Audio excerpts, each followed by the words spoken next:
I'm your host, Rashad McCrory. In the studio, we're with our guest from Rwanda, one of my favorite countries. I've been to Rwanda once, or twice. I've been to Rwanda twice, but I've only been for a total of about 4 or 5 days on 2 separate trips. So I want to welcome our guest into the audience. I'm sorry, our guest into the audience. Our guest into the studios.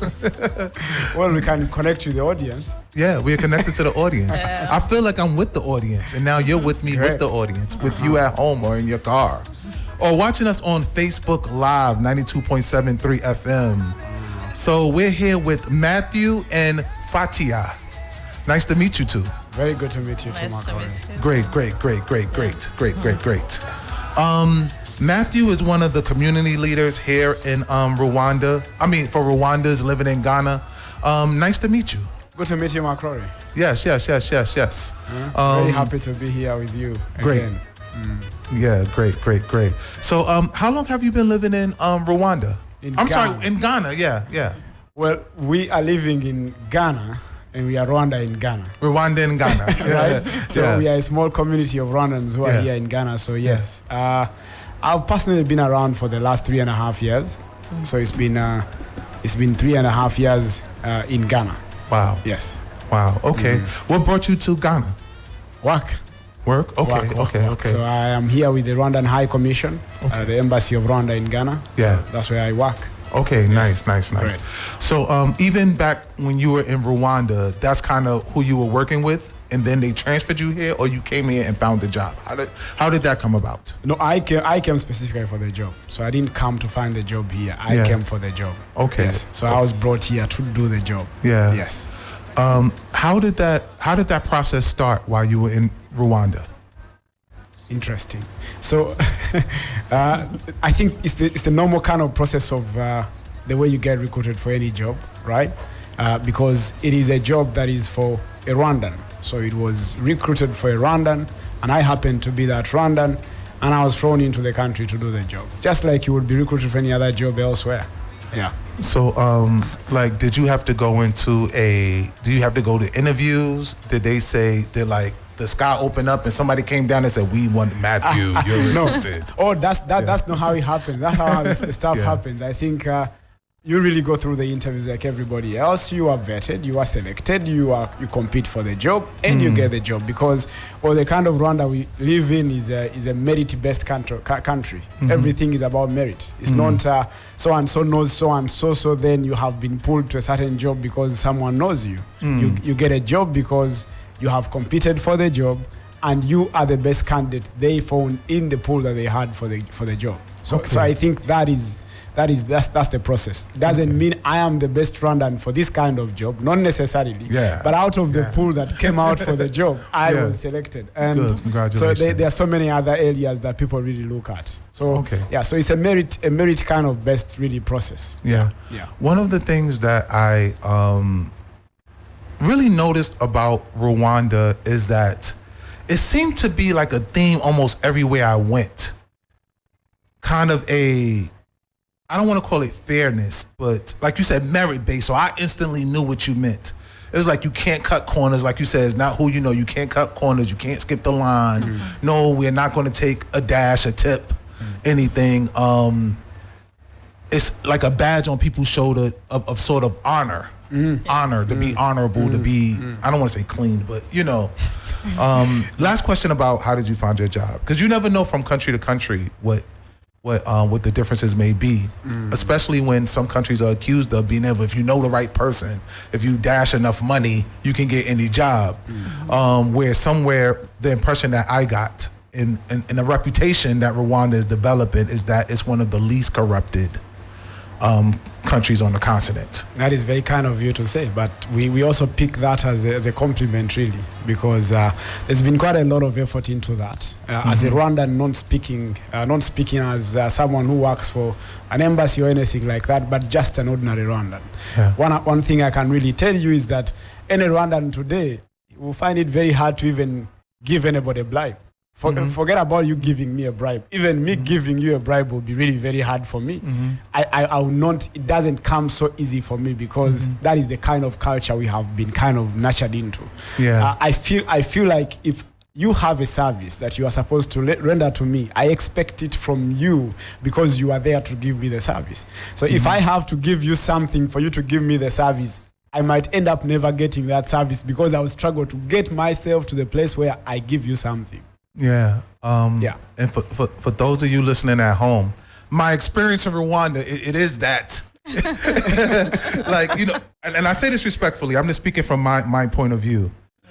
It actually came off strange to me. I was like, are these people like aliens? And I just don't know it. Like, oh, wow. Like it was kind of like scary to me. Like, if I do this, I will be, you know, I can't even say thank you in a way, you know. Well, you can say thank you without my words, without giving me money. Y'all hear it. Yeah, my experience was really like that. Yeah. My experience was really like that. Thank you.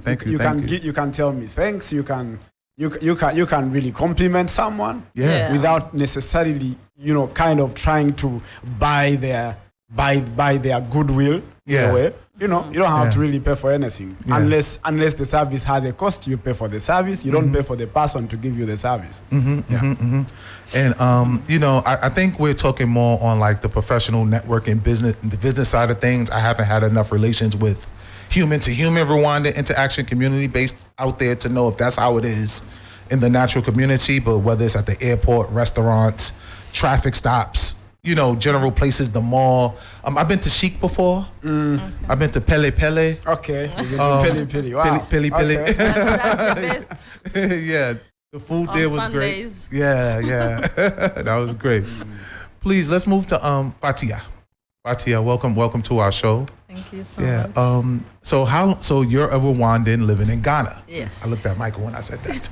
Yeah. How long have you been in Ghana? I've been in Ghana for the last 10 years. 10 years? Wow. Yeah. Okay, wow. What brought you to Ghana? Why did you come to Ghana? I got married to a Ghanaian. Congratulations. Thank you. Yeah. Yes, so that's how I came to Ghana. Did y'all meet in Rwanda? Yeah, we met in Rwanda. Wow. Why was he in Rwanda? He was working in Rwanda. Doing what, if you don't mind me asking? He was... what kind of jobs can Ghanaians find in Rwanda? A lot. He was a consultant in the National Bank of Rwanda. Okay, a consultant at the National Bank of Rwanda. Yes. If you at home, if you was listening to me 2 weeks ago, I said, even if you don't have money, you can be a consultant. All you need is data to learn on YouTube, and you can be a consultant. He has some people, I'm sure he has some sort of merit-based education. You know, I'm sure there's something about that, but you can always be a consultant when all else fails. And I'm sure, you know, to be, you know, for a bank consultant, there's some education behind that. Yeah. So you've been living, why did y'all decide to live in Ghana and not Rwanda? Because he was working in Ghana, so he was coming to Rwanda just for consultants. Yeah. But his real job is in Ghana. Okay. Yeah. Are you currently working in Ghana? If you don't mind, have my own business. Yes. Yeah. What kind of business? Please tell us about your business. I own a fashion house. Yeah. It's called Fatia Creations. And I'm also into natural skin and hair products. Wow. Yeah. The skin tells, eh? Her skin tells. Oh, yes, very beautiful skin, very beautiful skin. Don't make her husband come and beat me. But very, very beautiful skin. Fatia's fashion house, you said? Yes, Fatia Creations. Say it again. Fatia Creations. Fatia Creation. Yeah. Tell us more about that. So when I got to Ghana, I was working as an office manager, and it was a project. It was a French company project, and I worked with them for 2 years. Okay. And after that, I started my business, my fashion house. I went to school and started my fashion house. Then I have a shop in Ghana and in Rwanda as well. Wow. Then in 2021, that's when I started my natural hair and skin products. Okay. So your fashion house, what do you sell there? We sell almost everything, but when I started, I was focusing on African prints, you know, because in Rwanda they were not familiar with African print. And when I got here, I saw people, you know, how they're dressed in African print. It was really nice. Then I wanted to introduce that to Rwanda. Yeah. So I used to take like few pieces from here. Yeah. And they will love it and buy it just like this. They sell well in Rwanda? In Rwanda. Congratulations. So if I went dressed like this in Rwanda with my top and down, everybody would be like, yeah. Okay, nice. Buy them off really, you. But I guess, but then I would get arrested for indecent exposure. Yeah. Wow. So, yeah. Oh, congratulations. Yeah. So what do you like better, Rwanda or Ghana as far as living?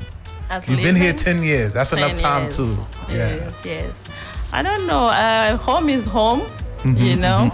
But I've been here for the last 10 years. Now this is my second home. You know, this is where I work. My life is here.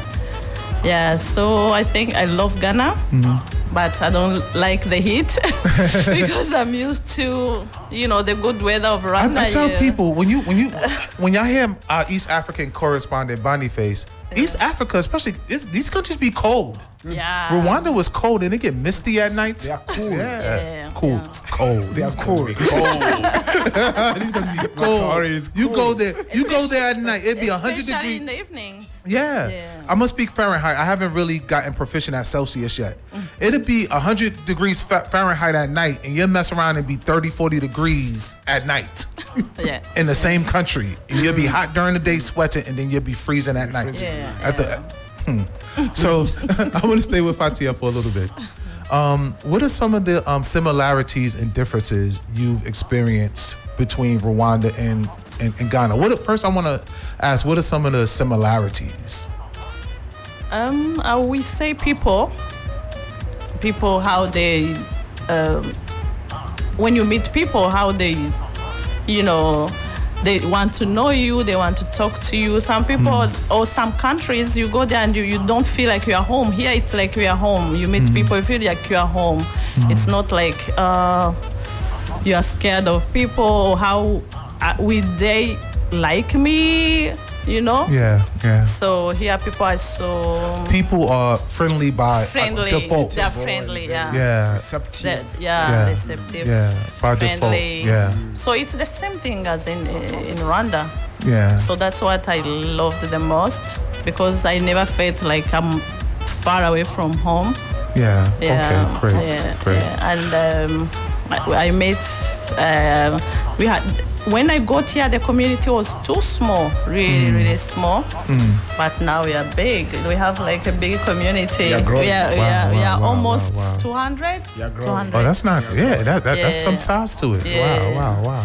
When we started, because I'm one of the few people who started the Rwanda diaspora in Ghana. We were like 30 people. Yeah, and now we are almost 200 or 200 and more, so it's a good thing. Wow. Yeah. Okay.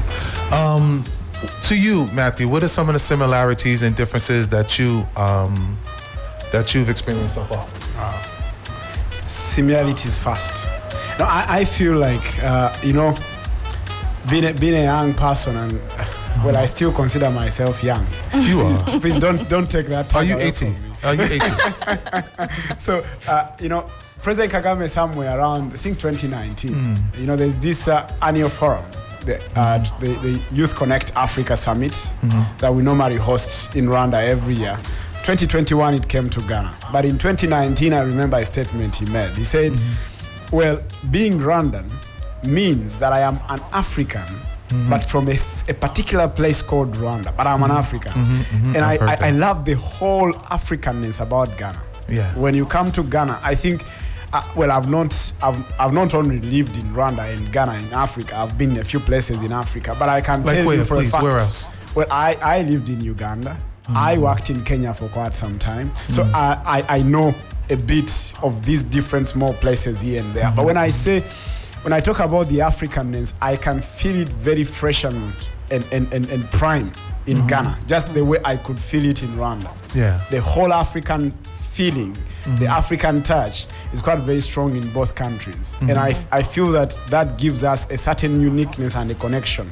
So when I come to Ghana, that's something I really enjoy. The fact that I can still feel African, not Rwandan, not Ghanaian. I just first of all feel like I'm an African. Right now I'm an African in Ghana. Yeah. But I will still be an African when I find myself in Rwanda. Yeah. I will still be an African. So that for me is really a very big similarity for me.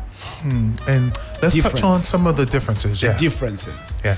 Well, I think, you know, just like all people kind of evolve differently, you know. Our kind of history as a country and the history in Ghana are kind of a bit different. Right? So we come from different kind of backgrounds. And one of the things that brings across is that, for instance, in Rwanda, we currently take unity quite very strongly. Quite very, very strongly. I will hardly have to tell someone that you come from this particular place, you this kind of person. That will not happen in Rwanda. All I see is a Rwanda. Right? Now, here in Ghana, when you tell someone your other name, they can easily tell you, you are Ebeman, you are, Asante man. So I appreciate the diversity. I appreciate that part, but I think that's very different from where I'm coming from. Where I'm coming from is that kind of combined unity, and as long as I'm Ghanaian, that's it. As long as I'm Rwandan, that's it. Yeah. I think due to history that being Rwanda and able to say that may mean more than just a random place, another country saying that. What steps do you believe the country and the people have taken that made it to where Rwandans don't have as much tribalism from your words now? I want to start from where you've been and how the steps have come to where you are now to say that freely and boldly, so other people may look to it as a example or a beacon. Wow.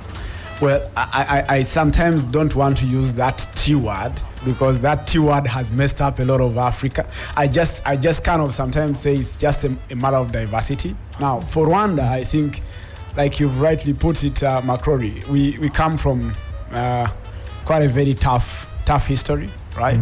We have had tough times, and one of them is that we found ourselves going to a very dark time, the genocide against the Tutsi in 1994. And one of the back factors for that was the whole, identity tags. You are this, you are that. I am this, you are that. We are these people, you are those people. And I think for me, post the genocide against the Tutsi, what happened is that the government really became very strong in terms of saying, okay, and not just the government, the people themselves, because there was a lot of dialogue. In the late 90s, there was a lot of talk, a lot of conversation. People said, no, this thing has not done us any good. So there's no need for us to kind of maintain it. If something is not doing you good, why do you keep it? Unless it's doing you some value. So the thing is, we said this thing has not done us any good. Just to be specific, what thing has not done you any good? The division, the tagging. You are this, I am this. That is the thing that we said, no, this thing has not done us any good. Rather, it has caused us a lot of trouble. So we had better do away with it, because it is not any value add. And that's the whole starting point. So we said there are no more tags. To this day, discrimination is not about tribes in Rwanda. Any discrimination is unconstitutional. As soon as you divide Rwandans in any group, you're already unconstitutional, because the constitution says Rwandans cannot be divided. So that's the whole dynamic for me. Quick question. I want to go back to what you're saying. I just want to interject for a second. Does that bump heads with people cultural pride for how they were raised, for their tribe or culture? No, I think diversity does not, or unity does not impinge on diversity, because diversity is not a weakness. Diversity is a strength. But the whole point is, how is the diversity rather empowering you instead of destroying you? That is the whole essence. Diversity is very good. Even God created us diverse. He created us in different colors and different shapes. And that's a very beautiful thing. But how does diversity empower you? And I'm not saying that Ghanaian diversity is toxic or negative, not really. Oh no, I just want to know. I've also seen a very beautiful side of it. Don't worry about that. So even with, so it's just more, just to be clear, it's more that once you discriminate, then you violate, but you can still have pride in your tribe. Yeah, I think so. Now, I think that's another difference that we can really talk about. While Rwanda could be divided and was divided, Rwandans are essentially the same kind of person. Yeah. They're the same people. We don't have tribes really. Okay. Like naturally, we don't have natural tribes because we speak the same language. We have the same cultural backgrounds. We marry the same way. The same culture of marriage between one group is the same culture across the whole country. We'll talk about that in our second half too. Yeah, I want to go back to that. Naturally, we are not have no divisions at all. Naturally. Now, what happened during the colonial time? You know, colonialism was about divide and rule. Yeah. That was what it was. Yeah. So what happened is that in the absence of natural tribes, the colonialists looked for any fault lines within the people. And what they found were the socio-economic stratas within the people, because we had socio-economic classes within the people. And then they aggravated these ones and turned them into ethnic groups. And they started issuing, identity cards alongside these ethnic groups. And that became the source for the whole division. Matthew, I love putting holes in and colonialism and imperialism and neo-colonialism, the secret one that's challenging us now. But we have to go to commercial in a few minutes. But I think this is a good time to bring up what we discussed during the break earlier. A lot of people attribute the success of Rwanda now to the current president Kagame. Yes. To the current president. But some people fear that once his tenure life, when he's no longer president, that will Rwanda be able to continue to progress and maintain this standard years and decades after his transition in the long, God willing, the long term future. What are strategies are in place that whenever that cold day comes, respectfully, how will Rwanda continue to balance itself and continue to move forward in that direction? I really appreciate that, and I know that it's a fear that very many people really do have. But I would say it's a fear that is not very founded, right? It's not a founded fear. It is a fear that is based on the usual African narrative, right? That there's always doom somewhere waiting for an African country. It's as if an African country can't be stable continuously. Now, President Kagame, as a young person growing up looking at him, one of the things I really appreciate about him is that President Kagame knows that he's not eternal.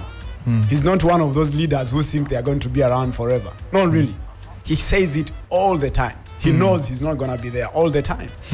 But what he has done, and what I appreciate and what gives me confidence as a Rwandan, not as any profession or anything, but as a Rwandan, what gives me confidence is that President Kagame has invested in people. Now, he has not invested in one individual to take over from him. No. What has happened in Rwanda is that President Kagame has invested in as many Rwandans as possible. And I am assured as a Rwandan, and I can comfortably give that assurance to anybody, that once President Kagame, when the time for President Kagame to move or to leave office comes, there will not be one Rwandan. There will be a lot of Rwandans from whom to choose. That one I am certain about, because I can see the quality of the people and how we have changed in terms of quality. The quality of the Rwandan today is incomparable to the quality of Rwandan 30 years ago. Incomparable. They are two different worlds. And I believe that if we could be able to find President Kagame out of the few that we had back then, imagine what we can find now. After 30 years of investing in these people, education, exposure, he has been looking for scholarships across the globe. Rwandans have studied in some of the best universities in the last 30 years. Things that they never used to think about back then. Rwandans have really had exposure. They are working in some very big places currently. So I have every kind of confidence, and I can really share that confidence that when time comes, we are not in any rush. But when the time comes, I am assured that we will not have one Rwandan or 10 Rwandans. We'll have a lot of Rwandans from whom we can choose the best leader to take us forward. Wow. Yeah. Great answer, and it definitely gives us a lot of hope and light. We'll be back. Beats Africa, 92.7, 3 FM. Our East African correspondent, Boniface, and more from our Rwandan guests. And we also have a guest, a special guest coming in a little bit later that you all may enjoy and be happy when you hear her voice.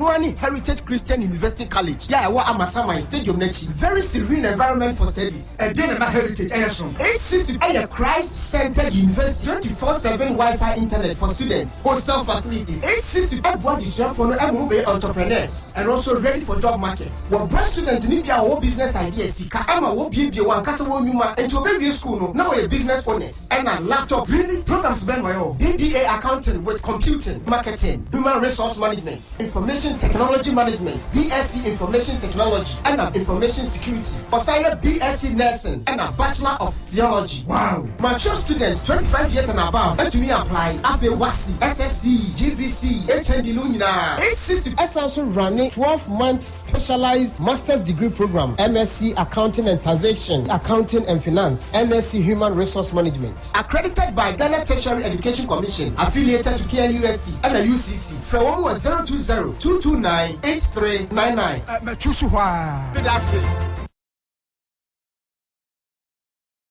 Rashad McCrory on Beats Africa.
Welcome back to Beats Africa 92.73 FM. And we are still here with our Rwandan guests, Fatia and Matthew. Great first segment with you all. We got into some very deep subjects and things that many people want to know. And I want to thank you for sharing information that most people are still not comfortable speaking of and speaking freely and giving us, I don't want to call it privy information, but knowledgeable information. So I thank you for that. So let's touch on some of the lighter subjects, some of the normal Beats Africa stuff. The ones we've been waiting for. The ones you've been waiting for. Quick story. You know, I heard they speak English in Rwanda. I'm thinking I'm going to another English-speaking country. Then the first time I was at a mall that wasn't completed yet, the one with the movie theater, opposite Chic. I see. Yeah. Yes. And then I asked for some directions from a security guard. Security guard didn't speak English. Then I went to a store. Store people didn't speak English. Then I went to 2-3 more stores, talked to 2-3 more security guards. Nobody spoke English. So when people ask me now, do they speak English in Rwanda? I say yes and no. Because you do find English speakers, and they are English speakers quite a lot. But it's not like Ghana. It's not like Nigeria. It's not even like Kenya in a way, where it's really easy to find English speakers. So what languages do they really speak in Rwanda? Fatia, do you want to go on that fast? Anyway. I think it's not everybody who speaks English. You know, we were just a French country, and we switched to English. How many years now? 20. That was in 2007. 2007. Oh, wow. That's real recent, yeah. Yeah, so it's not everybody. Even us, we learned in French, you know, and the first English I spoke was after my secondary school, you know. And you see, so it's not everybody who speaks English. Again, with Rwanda, there's something very different. There's a uniqueness somewhere because everybody in Rwanda speaks one language. Okay. Which is Rwanda. So all Rwandans have a shared language. So they don't have so much motive for another language. That is one thing. Even when we still spoke French as a language of instruction in school, people still really clung to their Kinyarwanda more because, well, everybody understood each other with Kinyarwanda. So they didn't need another foreign language for them to understand each other. It would be different in a place where you have like 30 languages or 40 languages. You need some sort of like common language that people can really bond onto. Now the Rwandans, all of them already have a language they bond on. Now, but over the years, especially I think in the last 20, 30 years, there's been a lot of work to really grow the pool of international languages. So when we talk about Rwanda, we really say in terms of international languages, we are bilingual. We speak both French and we speak English. You have a group of people who really speak a lot of French and very little English. And you have another big group of people who speak a lot of English and very little French. And then you have a growing group of people who speak both languages very comfortably. So if you walk on a street and you land on a security guard, the highest chances are they will speak in Rwanda to you. Because really their job doesn't require them to do a lot of English speaking. But now that they are starting to receive a lot of visitors, starting to deal with a lot of foreign incomers, right? So you have a lot of people doing motor taxi but starting to speak a lot of English, who really kind of do very well with the language. So people are starting to really adopt. Are there normal taxis in Rwanda? I don't think I've always rode motor taxis in Rwanda. Because they are too nice. Yeah. Right? The motor taxis are really nice. They are faster. Yeah. And they're affordable. Yeah. But you have normal taxis. You have normal taxis. You do, okay. And you have the equivalents of the likes of Uber and Bolt. You have what we call Move. And you have Yego cabs. So all these are really active in the country. And so and of course you also have the usual kind of taxis, the ones here that you stop. No, even the ones you stop and you negotiate the price. I use Safe Motors. That's Use the app Safe that I Motor. use. The app the green one. Yeah. Oh, okay. Okay. Yeah. You get a nice ride, very clean, beautiful helmet. You're alone on the I call Rwanda the land of bikes. Like you don't even really see cars in Rwanda. Of course you see them, but it's really like a biker's dream. Yeah, a biker club's dream. Yeah. Okay, nice. Is Bonnie Face ready? We can go to Boniface now? Not yet? Okay, yeah. So, Ki Rwanda. What does Ki mean? Because I heard of Ki Swahili, Ki Rwanda. Is Ki a word? Or why is it? I don't know. Interesting. The Kinyarwanda and the... So I think then you're taking us into grammar. Really. Go ahead. Yeah. This is Beats Africa. I know. So, chi, we don't actually say ki. We say chi. Chi. Yes. Okay. Just the way you wouldn't say Kigali. That's not the way we call Kigali. Oh, okay. We say Chigari. Yes. Chigari. Yes, Chigari. Chigari. Yes. Okay. Now, Chigari or Chinyarwanda or Chinyarwanda, what we are really saying, chi is something. Okay. It is symbolic of something. Something else. So it is something that belongs to Rwandans, Chinyarwanda, something that is from Rwanda, that is for Rwandans. Now, the same way we would say Chigari, for instance, when I say Chigari, I am saying something that is big. Chigali. Yeah. In Kinyarwanda, Chigari is something that is large. Okay. You see? So Chinyarwanda is something that belongs to Rwandans. Okay. So what's Chi Swahili? Now, Kiswahili again is just the same kind of line of language, because we all come from the same kind of group of languages. Kiswahili, when you talk about Kiswahili, is something that belongs to the Swahili people. It's a language for the Swahili people. Okay, Yeah. I understand. So then it becomes Kiswahili. Yeah. Well, that's it. Okay, great. We're ready for our East African correspondent, Boniface, who's live from Kenya. Hey. Yes, Yeah, Boniface, how are you? I'm good. Great. We're in here with our Rwandan guests. So we're going to try to have one of our multi-continental and cultural conversations.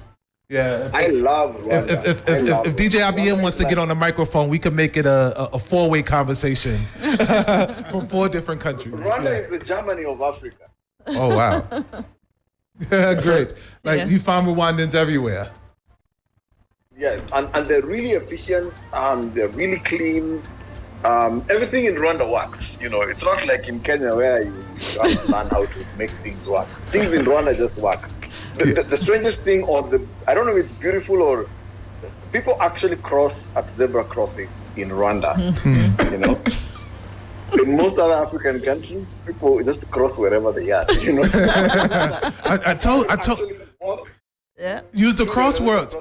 I said in the beginning, Boniface, I said in the beginning of the show, everybody is so cross their T's, dot their I's, so strict and so formal. I was like, oh, these people like aliens. They all use crosswalks. You can't tip nobody. You can't dash. You can't buy nothing from nobody. No. But keep going.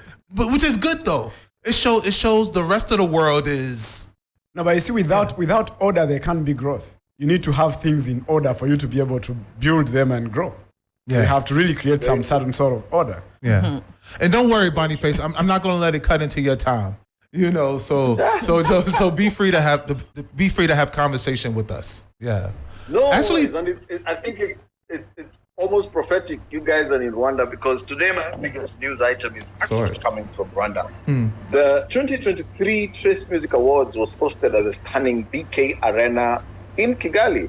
And it was a dazzling celebration of African music, uniting artists and music enthusiasts from across the continent. The event took place in a spectacular venue, setting the stage for a night filled with glitz, glamour. And the highlight was, of course, a great and growing influence of African music in the world. So the event was punctuated by star-studded performances from some of the biggest names in Africa scene. The audience was treated to electrifying acts by superstars such as Davido, Rema, Diamond Platinum, creating unforgettable and high atmosphere. So, beautiful night yesterday at Chigari. Yeah, that's what they was teaching me before you came on. Chigali. Okay. Yes, so the whole industry was just down there. I saw a post of the band being ushered into the venue by a convoy of police. David was down there. It was just a beautiful night.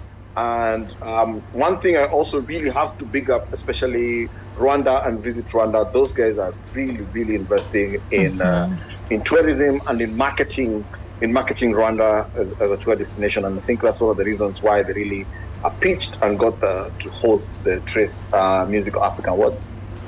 Are you too familiar with the Trace Music Awards? Oh, very It's well. really big out there. Oh yeah, it's been a big thing, and I think it's a big brand on the continent, really, not just in Rwanda. It's a big brand. Yeah. Great. We're here, Boniface. We're listening. Exactly. So, and of course, continuing again with Trace Music Awards, Nigerian artists dominated the Trace Music Awards in Kigali, demonstrating again that they are the king of the pack. Davido and Rema really were actually one of the top winners of the night. Rema won Song of the Year for the smash hit "Calm Down," a remix of a song with Selma Gomez, which reached number 3 on the Billboard Hot 100. The Nigerian star also won Best Global African Star in tie with Nemsembo. Davido won 2 awards: Best Male Artist, Best Collaboration for the mega hit "Unavailable" with South African artist Musa Keys. So big night for Nigeria again. Just to take you through the list of the winners, Best Male Artist was obviously Davido. Then the best, I think the female artist was Viviane Chidi, from Senegal. Then best song, "Calm Down" by Rema featuring Selena Gomez. Let's go down. Scroll down that long list. I showed the guest the list.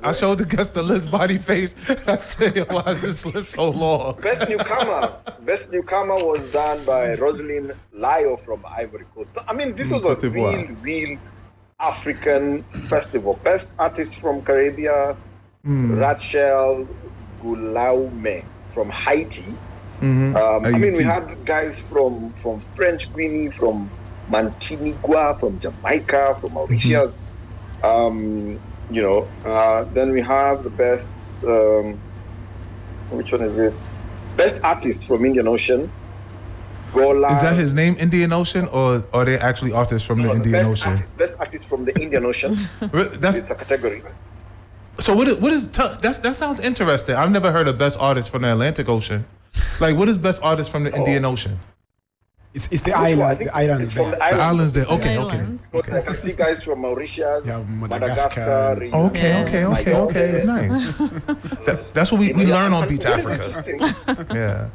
Exactly. And what is interesting about this was like a Pan-African, it's a proper Pan-African competition, because you can see there's the best artist from Brazil, and the winner was Ludmilla from Brazil. Best North African artist, distinct from Morocco. Then we have Album of the Year. Best collaborations, I think that's the one Davido won. Yes, Unavailable by Davido from Nigeria and Musa Keys from South Africa. Beautiful major hits. Best DJ IBM was Michael Brun from Haiti. Then best producer was Tamsi. Mami Khan. Yes? Mami Khan. You said best producer. You said best DJ, I said IBM. You said best producer, I said Mami Khan. Those are Beats Africa, DJ and producers. Mami, best producer ever. Radio producer. This is music producer. Oh, sorry. Best segment, Boniface Nyaga. Did you send me an Instagram notification? A new Instagram page? Was that you? Oh, did I? I don't know. I think I did. But yeah, I think it was you. All right. That must have been me. So make sure. Was KS Bloom from Ivory Coast. Best live performance, Fally Ipupa. Oh, definitely. Have you guys seen Fally Ipupa live on stage? He's from the DRC. Yeah. That man, his live performance is just... If you guys don't know who Fally Ipupa is, just go Google him, check out his live performances. I mean, DRC have always been the best performance. That guy is a serious dancer, serious vocalist. So that's the best live performer. We're going down. This is best composer is Robot Boy No, best dancer. Sorry, best dancer is Robot Boy from South Africa. And next category is best artist. Anglophone artist is DDB from Ivory Coast. Then who's next? Man, that's a lot. Boniface. Yeah, I wonder how beautiful was the awards? Like, do you know what the awards look like? Awards. I mean, everybody. I don't know how I missed an invite. By the way, I felt some serious FOMO. I get offended when I don't get invites. I get offended. I send hate messages on Instagram and everything. I'd be like, I better come next year. I've been busy. I've been traveling all over the place. So I think it's just so active, not in Kenya, it's in Dubai. But yeah, I mean, the whole media fraternity was down there. I mean, the glitz, the glamour. Rwanda really, really pulled off a beautiful, beautiful, event. And I mean, guys from France, like I can see Take from France. That's why I'm like, this is really best. They had our best artists from France and Belgium. Okay. That's why I'm like, this is a really, real Pan-African outfit, because you can see it's picking Africans from all over, from France, from Belgium, from Indian Ocean, from all over the place. Trace Music Awards, big up to you, and keep shining the light for Africa. Congratulations. And you have some news for us from Tanzania. Yeah, it seems this week, I'm not being biased, it's just all the big news are happening in East Africa. I'm sorry, guys. Maybe next week, you're fine. In the West. I mean, you are an East African correspondent, so go ahead. Yeah. No, but the big news this time, a lot of the news comes from the West. But this time, I think lots has been happening in East Africa, because the African Football League, a new continental Super League competition involving 8 teams, kicked off to a capacity 60,000 strong in Dar es Salaam, Tanzania on Friday, with the home side Simba drawing 2-2 with Africa's most successful team, Al Hilal of Egypt. The two teams are playing a quarterfinal first leg and will meet again in Cairo on Tuesday in the fixture. The 8-team competition bears little resemblance to the initial concept which FIFA President Gianni Infantino suggested to the Football Corporation. Infantino, who attended the match in Tanzania capital at the head of the heavyweight FIFA delegation, said that a 24-team tournament would have $200 million in prize money. Can you imagine? How much goes to the players, though? Yes. Well, of course, it's a business. You know, football, just like music, is a whole ecosystem. So the player is just at the top of the ecosystem. But I mean, there's a whole team. There's a management. There's even people who take care of the team. There's a lot actually that goes into the team. Not sure how much of it, and of course, it's a brand-driven business, just like music. So obviously, you'll find some of the top players being paid huge amounts, and some of the not so famous players not getting that much. But I mean, just the fact that you have 200 million as prize money means there's money that's getting into the ecosystem. And so one of the things that the FIFA president, who was actually at the opening, was saying that he's hoping that this will keep the top African players in the continent. As you're aware, most of our top players play in other leagues, whether it's La Liga or the British League or the Premier League and all over the place, all over the world. We rarely keep our top players in the continent. So I'm hoping with this injection of huge cash that most of our African players then can stay in the continent. And of course, former Arsenal manager Arsene Wenger was also at the opening, and Tanzanian star Ali Kiba delivered a breathtaking performance at the opening ceremony, and it was a beautiful, beautiful night, a beautiful day for African football. Boniface, thank you so much. Thank you so much for joining us once again and bringing us the top news from all of Africa today, highlighted by East Africa Entertainment in the Trace Awards. Miriam should be here next week, but I always enjoy speaking to you, man, and we'll talk again soon. I'm not going to promise I'll call you during the week, because I know the last 2 times I promised you I ain't do it. but I'll call you. Hey, I'll call you. That's even better. Rashad, it's okay. I know you're a busy man. You're a chief. You're a king of some place there in Ghana, and you're a chief. So I know you have to follow protocol, and and I probably have to call your personal assistant, to call your manager, to call your bouncer so that they can get the phone to you. So it's okay. I'm not as busy now because I charge for appearances. I was more busy when I used to just come everywhere. Now you got to pay me. You got to pay my transport and my PA. Lanes, Rashad. And then if they don't invite me, then I send them hate messages. Yeah. Awesome. Body face. Thank you again. We'll speak to you soon, all right? Awesome. All right, take care. Beats Africa, 92.7, 3 FM. We'll be back after this quick commercial break.